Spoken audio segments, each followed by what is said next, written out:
Praise the Lord.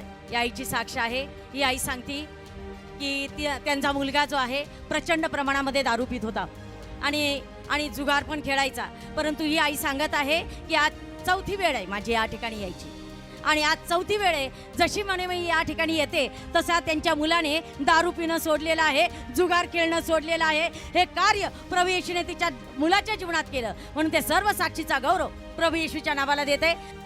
तुम्ही कुठल्याही परिस्थितीमध्ये असा, आजारामध्ये असा, संकटामध्ये असा, त्रासामध्ये असा, या तुमच्या अपयशामध्ये असा, या तुमच्या गरिबीत असा, तुम्ही कुठे जन्मलेले असा, तुम्ही कुठे नोकरी करत असा, तुम्ही कुठल्याही संकटामध्ये असा, हे तुमच्या हातात आहे. त्या संकटात राहायचं किंवा बाहेर यायचं ही तुमची निवड आहे. त्या कुठल्याही संकटामध्ये आहात, जर तुम्ही निवड केली की मी वचनावरती विश्वास ठेवते, येशूवरती विश्वास ठेवते, तुम्ही त्याच्यातून बाहेर येणारच. जर तुम्ही तिथेच बसून राहिला आणि निवड नाही केली बाहेर यायची, देव काही नाही करू शकत. Praise the Lord.